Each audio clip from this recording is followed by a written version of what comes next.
But thank God for Sunday morning. Thank God for 316 and the words it read that say you bled and gave your life for me. Thank God for the choir singing and the voice saying come back home. Saturday night looked like the end of the story. Thank God for Sunday morning. I'd just like to start off with giving you just a little bit of a background of who I am, where I came from, my family. I'm the oldest of three. My sister, brother and me were born into a non-Christian home, although our parents would have attended church. And for some reason, they sent us to every little house meeting, prayer meeting, children's meeting, Sunday school in the country beside us. I think they just maybe wanted to get us out of their hair for a few hours on a Sunday afternoon or on an evening. But we were sent along to these little places. And we loved them. We really, really enjoyed them. And my sister Jacqueline and my brother Malcolm and I, we all got saved pretty young. I actually was about 9 or 10.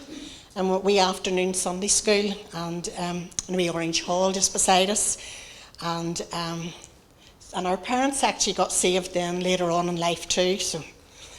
But I had a pretty uneventful teenage life, attending school, and I went to a local church, and I started to work in the fire service control room in the headquarters in Lisburn when I was 17.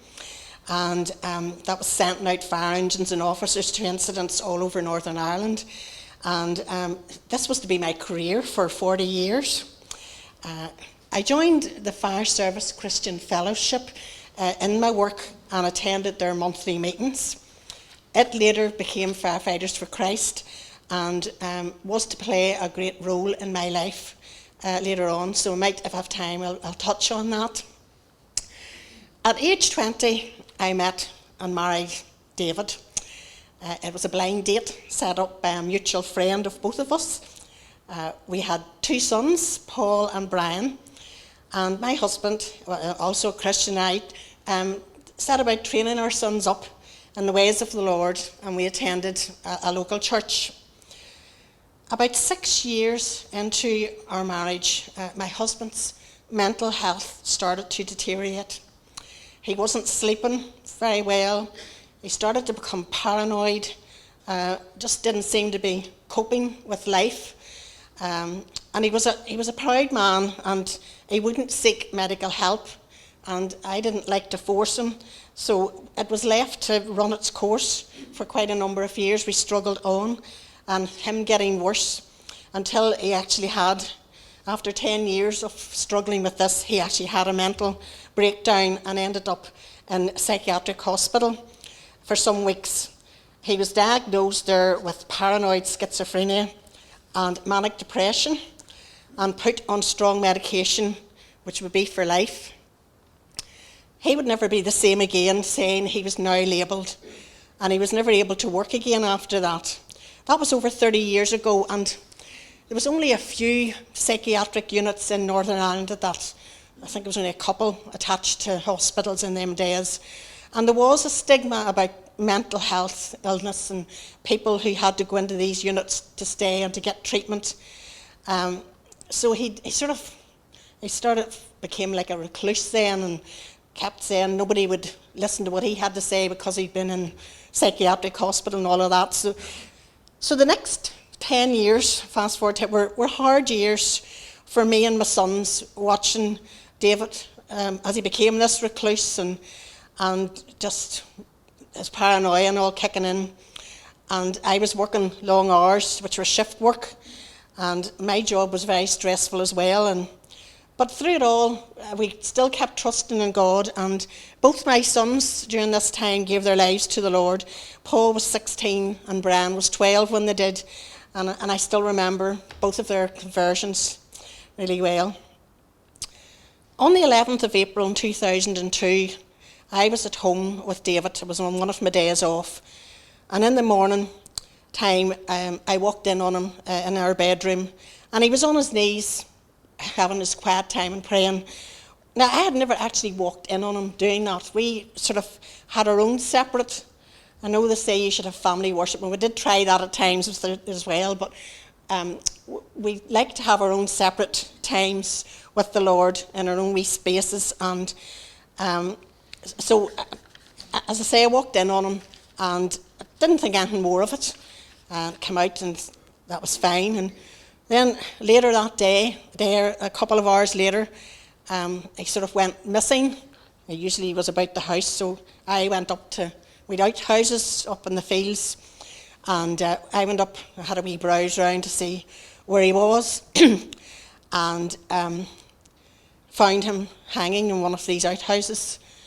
But even then, God's hand was on. As I looked in and saw him, I just felt two hands on my shoulders, and I just felt God saying, "You don't have to do this anymore, Lorraine," you know.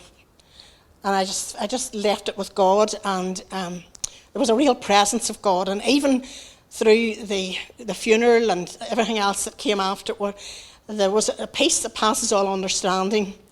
And I do believe that I was meant to see David that morning on his knees praying, because I just felt it was God's way of giving me hope for David's eternity and for our family as I left to pick up the pieces.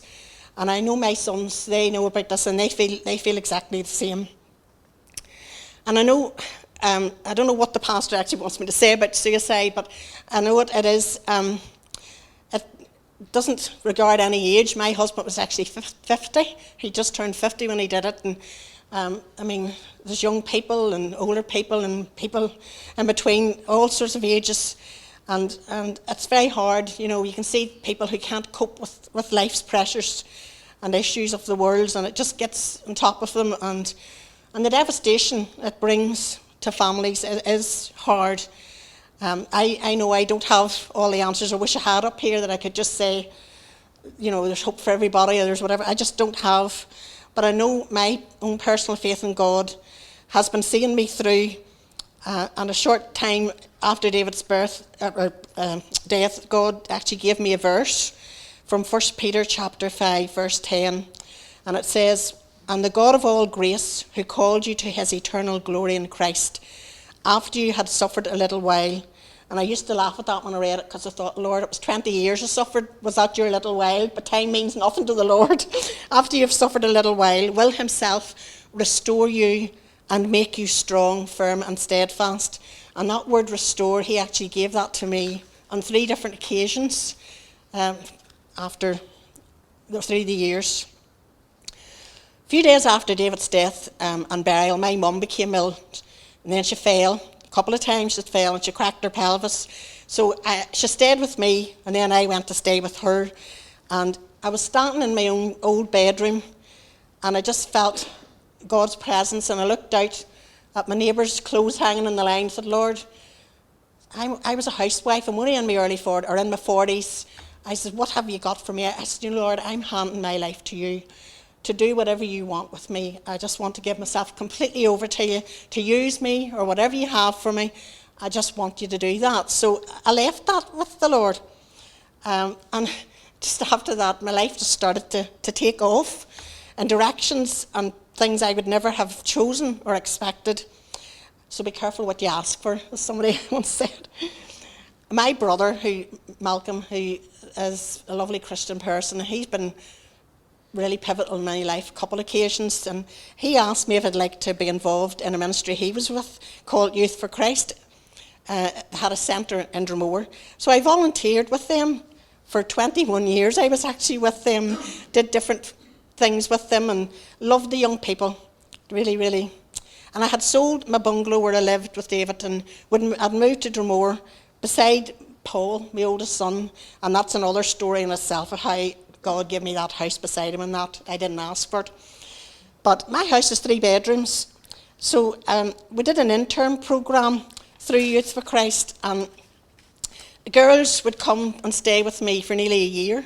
And they were all like the daughters that I never had before. They were from America, Canada, Hungary, everywhere.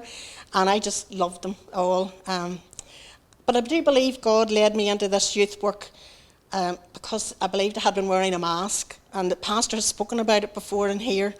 I just felt guilt. And I know suicide can leave you feeling like that, was it my fault? Blaming yourself, fear of what people's going to say, how they're going to look at you, and all sorts of things go through your mind whenever you deal with that. I'm sure anybody who has dealt with it has felt that. Failure to my husband, so I struggled around adults and married couples, preferred to be around young people. I'd started to go to Whitewell Church at this stage with Paul, where he had went, and was introduced to Pastor Davy. And then he realised that he introduced me to the house meetings on the Limestone Road. And at the very first meeting, I was pushed against the sink. And the next thing, at the end of the meeting, he actually said, there's somebody here tonight, and they've been wearing a mask, and they've been wearing that mask for a long time, and it's time to get rid of it. And I just said, that's me, Lord. I know that's me, but I don't know how to get rid of that mask. But you know what? Over the years, he has been chipping away at it, and I think he's doing a good job.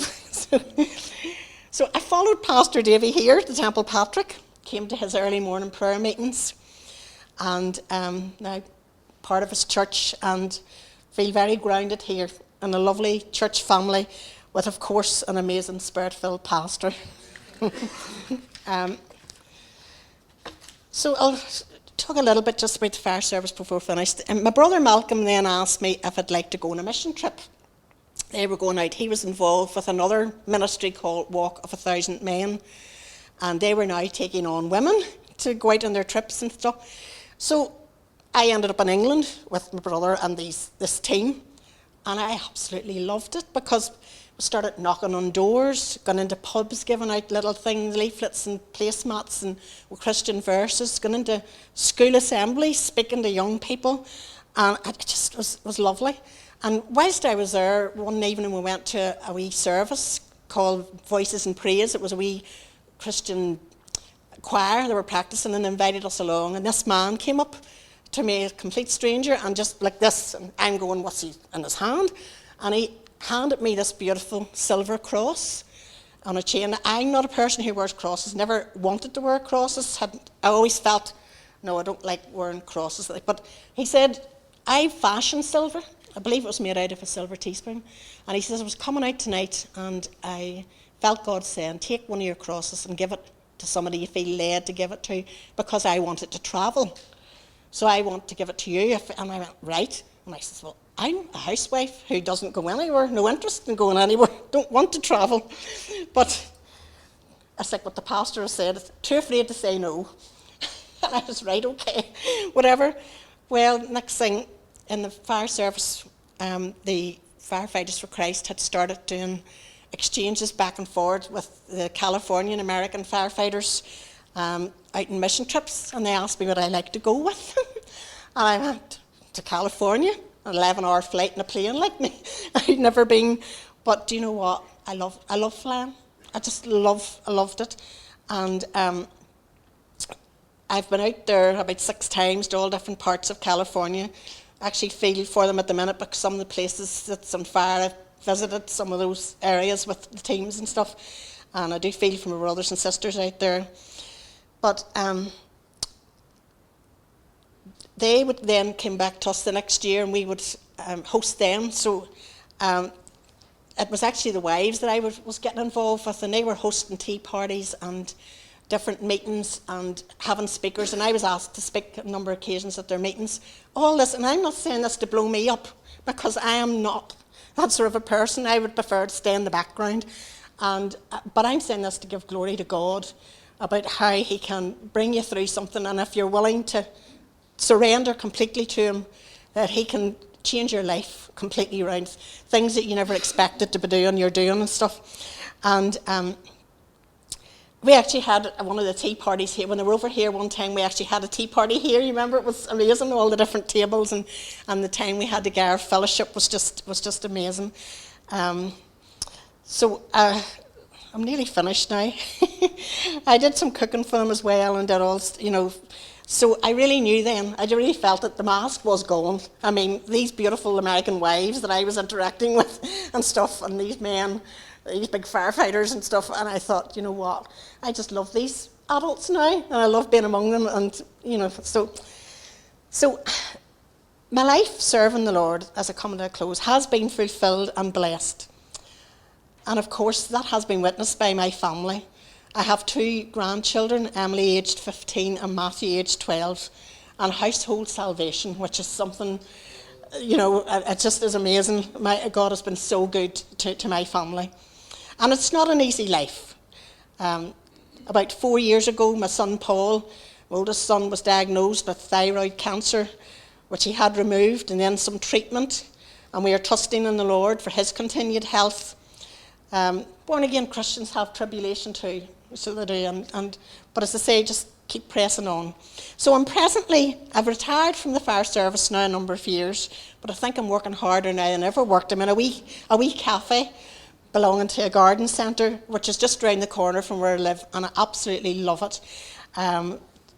Serving people, meeting people, cooking for them, and just witnessing. And my boss is a born-again Christian. Some of the ladies who work with me are Christians, and it's just lovely to have that sense of fellowship and stability in them. So I just hope that I have brought a little bit of something here tonight to you, just to give you all hope, and that you can have a fulfilled life even after tragedy, and that's with a relationship with God and his son Jesus, and of course dying to self. So just thank you for listening to me. And Hi everybody, so my name is Florence and I've been coming to TCF since the 23rd of October 2016, and it's a date I'll never forget, as that was the night that I gave my life back to the Lord.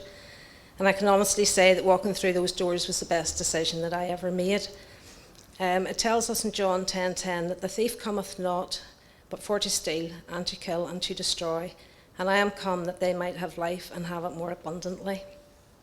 My mum was a believer and my dad wasn't, and me and my 2 sisters were sent to Sunday school, and I'm sure I gave my life to the Lord then, but I was so young that I actually don't remember. But I do remember vividly getting saved whenever I was 9 at an old gospel meeting I went to with my mother in Ballyclare Revival Hall.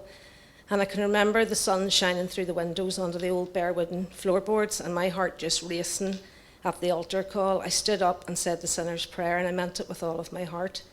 And it was an experience that I'll never forget, and I find it hard to put into words, but even at that young age, I knew that something had changed inside of me. So even though I got saved at 9, I never developed a proper walk with the Lord. I always believed and I had a reverence for him. And I would have talked to him and prayed and read Christian literature. And I remember one of the first books that I read was From Witchcraft to Christ by Doreen Irvine.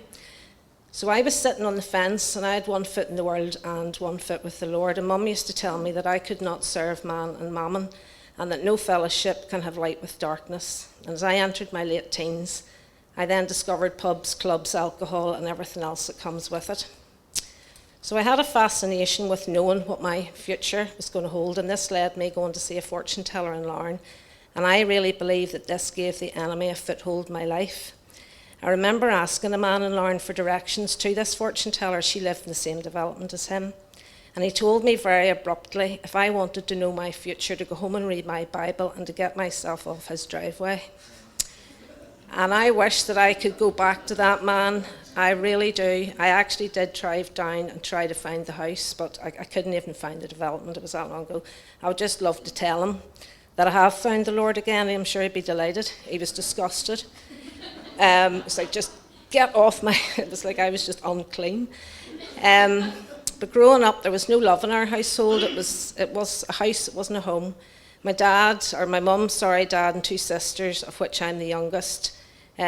We all lived together in the same house, but there was very little interaction. Mum and Dad's marriage, it wasn't a happy one, and this affected absolutely everything. Dad, he was a very difficult man, and at times we were fearful of him, and he did make our lives a misery. But I loved him because he was my dad. So I grew up feeling rejected, alone, worthless, like an inconvenience, and I used to think my family would be better off without me, which I know now is a lie from the pit of hell. And as a child, I thought, was all this unhappiness and abnormality in our household, was it because of me? I suffered from depression from as far back as I can remember, even as a young child. I was brought up on a farm, and just to put a bit of lightness into this, I had a wee pet calf, and you called her Valerie. And I named her after my school teacher. So I used to go into her wee shed and sit with her and just talk away to her and think of ways that I could try to end all this emptiness that I was feeling. I actually had suicidal thoughts even at this young age. So I experienced sexual abuse as a young child on our farm from a man who used to come the odd Saturday to see Dad. And I remember running down to the farmhouse to tell Mum, but my granny was there and she advised Mum not to tell Dad as he would have taken things into his own hands and ended up doing time. So this was all brushed under the carpet and I was left feeling even more rejected and alone. So I experienced sexual abuse again when I was 13 at school from a boy 2 years above me. He locked me into a toilet and his friends put a table against the door from the outside. And I couldn't tell anybody about this until I was in my early 30s when I was on holiday in Italy with Mum and I shared it with her. And it was only then that she realised why I'd done so badly at school. My grades had dropped from being in the top tier classes to the very bottom. And this had a profound impact on my life. I left school with next to no qualifications. It affected my career, my future relationships, as in wrong choices. I had absolutely no confidence or self-worth. And it was around this time that I was introduced to alcohol after I left school. I hated the taste of it, but I liked the fact that if I drank enough that it would block out all the thoughts going on in my head, all the feelings of worthlessness, and it gave me confidence. And living this lifestyle led me down a very dark path, as the saying goes, that Janie would always quote, sin does take you further than you ever meant to go, and it really does keep you longer than you ever meant to stay. In my early 20s, I experienced 2 traumatic events that would lead me down an even darker path with depression and alcohol. And I actually believe a spirit of fear entered me at this stage. When I was 21, 4 masked men broke into our house at 3:30 in the morning. And I was wakened by a hand around my throat and a torch shining into my eyes. And when I screamed, I was told to shut up, that it was only a robbery and to lie onto my stomach. My ankles were tied together and my arms were tied behind my back. And I was threatened with rape. I was terrified. These men were in our house for 2 hours, and I remember Mum telling me that if I was ever in a position where I could not pray out loud, just to say the name of Jesus into myself over and over. And this is what I did, and I truly believe the Lord had his hand over me and protected me, as I was not hurt physically in any way. So Dad was a diabetic, and he hadn't been taking his medication. His health was failing, and he had become quite frail. He had been in bed for a few days and he actually was convinced he had cancer, which he didn't. So on the 5th of July, 93, he had a doctor's appointment in the afternoon, which I was to take him to. And I came home at lunchtime and I took his lunch down to the bedroom and I sat on the side of the bed and I held him in my arms. And I told him that I loved him and that I would see him later and to make sure he was ready for the appointment. So I was walking out the door, he told me he loved me too, and this was the first time that Dad ever would have used the word love. Mum had a suit and everything left out for him, so whenever I come back then to take him to the appointment, he wasn't in the house. The suit was where Mum had left it, and then whenever I checked outside, I found him hanged in the garage. Fear gripped me, and I actually went into a state of shock. I was 24 at this stage, and this was 3 years after the robbery. And it was just like I went into a big black abyss, and I stayed there, believe it or not, for the remainder of my 20s and my 30s. I drank in excess every weekend to try and numb the feelings of despair, hopelessness, guilt, the flashbacks, and this led to suicidal thoughts of my own. I went from one wrong relationship choice to another, and I was just yearning to be loved, and I did not want to be alone. I was never angry with Dad, as I understood. He just couldn't bear to be here anymore, and I understood depression. If anything, I had heart-wrenching compassion for him. My dad needed Jesus. And one of my biggest regrets is that I didn't pray with him or talk to him about Jesus. Tell him about the one who could save him, deliver him, and give him the hope and the future that he needed. When I told him that I loved him, I wish I had have told him that Jesus loved him too, because I really believe that my dad thought that he was beyond loving and that we would all be better off without him. The same lies that the enemy told me as a young girl, lies from the pit of hell. So I had to process all this myself, as it wasn't talked about at home. I was told to keep quiet, the subject was changed, and it was just like the elephant in the room. It was just all brushed under the carpet. So I'm going to fast forward now to my 40s, so we'll be here to tomorrow. So my mum's health was deteriorating at this time. She'd been ill for over 20 years, and she was eventually diagnosed with a rare autoimmune disease called scleroderma. And she was suffering terribly, and she was in and out of hospital every few months. And at this time, I was in a long-term relationship, and I was engaged to David, another David. And he had an alcoholic addiction, which was getting progressively worse. And this was a very stressful period in my life, as I was visiting Mum in the Mater Hospital, and on many occasions then going down to Antermary to visit David, whilst holding down a full-time job. So Mum passed away on the 17th of February 2016. And although she'd been ill for a long time, this was the worst heartache I'd ever experienced, as anybody here who's lost their mum will understand. And when I saw Mum in her coffin, I remembered her telling me that she couldn't remember one happy day in her life. And it struck me there and then, it was just like a light bulb moment, that I had to get my life sorted out. I could see the mess that my life was in. So that's actually whenever I came here then to get help for, I thought, David, but the Lord was bringing me here. So I had seen Pastor David's testimony online of how the Lord had radically saved him and delivered him from alcohol. And I wanted this for David, as he was a chronic alcoholic, and he always said to me, if you're going to bring somebody to speak to me, make sure it's somebody who has been where I am. So I ended the relationship very reluctantly in July 2016, as not only David had become a danger to himself while I was working, but my life had become in danger also. And it's too much to go into, but I can see that the Lord had his hand upon me. Unfortunately, David did not get to meet Pastor D, and he was found dead on the 1st of April 2017. So I can't even put into words how broken I was, losing Mum and Davy so closely together. They were my world. They were the two closest people to me. And I honestly believe if I hadn't surrendered my all to the Lord on the 23rd of October 2016, I wouldn't be standing here tonight. I would have taken my own life, and I really believe that. I was eating and sleeping approximately every 4 days. I lost 3.5 stone. I couldn't work for 2.5 years, and I was just existing. I was a mess, and I was finished. I just felt I was finished. And I actually felt I'd lost everything, but I hadn't, because I had Jesus. And when Jesus is all you have, Jesus is all you need. So my GP sent me to counselling. I was assessed by one of the top psychiatrists in Northern Ireland. I was prescribed medication the length of your arm, which made me feel worse. So I stopped taking it. I also went to a counsellor not very far from here, a lovely girl, where I was able to talk about things, the trauma that I'd experienced, and wasn't able to discuss this for the guts, probably more than 20 years, and she was a tremendous help to me. But I really only needed one counsellor, the wonderful counsellor, and his name is Jesus. And he was the only one that could save me. And Pastor D tells us it starts with a cry, out of the belly of hell cried I, in Jonah 2:2. And this poor man cried, and the Lord heard him and saved him out of all of his troubles, in Psalm 34:6. So those days, those very dark days, I spent day and night crying out to God in desperation, at times on my face on the living room floor. And I thought, does God even hear me? I was reading the Bible, I was praying, I was journaling, I was just searching. I was actually demented. I was full of hopelessness and despair. And the enemy was telling me that I was finished. Look at the state of you lying there, and who would want you, and where is your Jesus now? So one morning at 4:30, I actually got up off my living room floor after crying out to the Lord all night. I lifted my car keys and I said to God, I know you're real. Why can I not feel you? I have given my life to you and nothing has changed. I need to hear from you.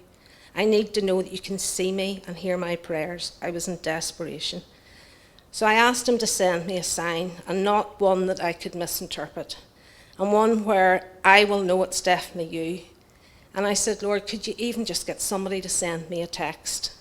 So as I was walking towards my front door, all I know, I wasn't coming back. I hadn't planned on coming back.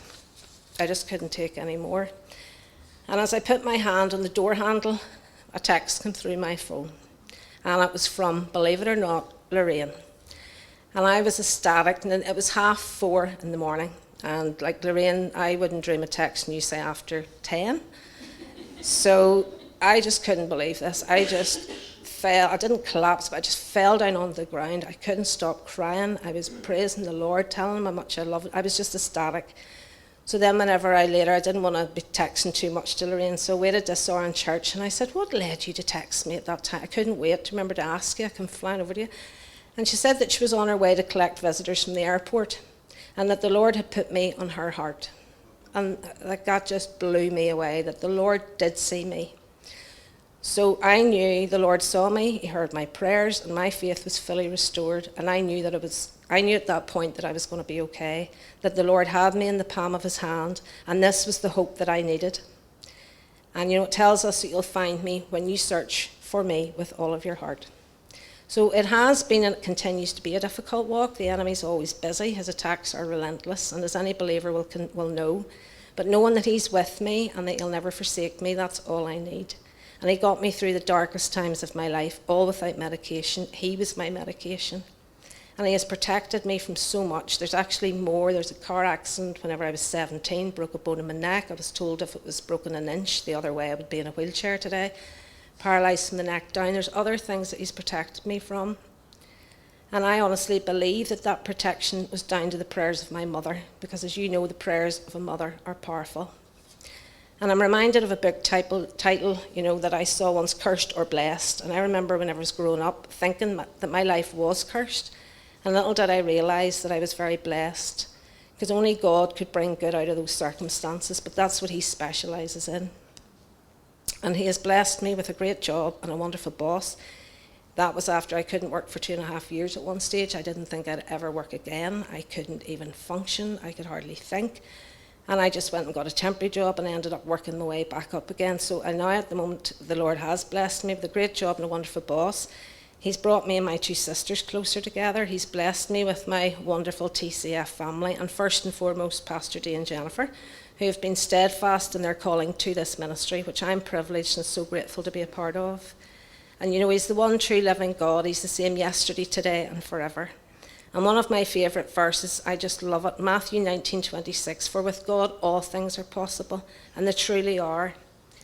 So I've put my life in his hands. I'm not striving to do or get things in my own strength, because I know I can't do it, and I can do nothing without him. I'm fully surrendered to him, and I have a peace. And that peace Lorraine was talking about that passes all understanding. And I'm here as a true testament to what he can do in your life. How he takes all the broken pieces and he puts them back together, but in a much better version of what we were prior to meeting with him. And that reminds me of another book title I once read, Broken Works Best. Because I'm honestly glad that I did go through all of that. I wouldn't want to go through it again, but I'm glad I did go through it, because if I didn't, I wouldn't have the walk that I have with him today. He's my everything. He comes first, and I only want what his will is for my life. He lifted me out of the miry clay, that horrible pit that I was in, and he did set my feet upon a rock. He gave me hope and a future, and I have peace. So thank you, Jesus, for saving me. Thank you for loving me. Thank you for your precious blood that was spilled for me at Calvary. And thank you, Jesus, that I can stand here tonight and say, it is well with my soul.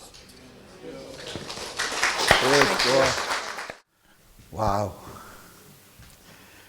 When she said there about that phone call, the hairs in the back, or that text, the hairs in the back of my neck, I felt them going up. Do you know what it was, what the text actually was? What, It was a verse, it was that verse that says, the battle's not yours, it is the Lord's. That's right. Yeah, That's what I remember I sent it up to that verse.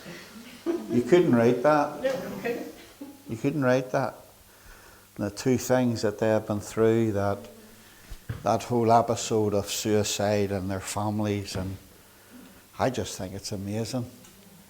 Actually, I think Jesus is amazing.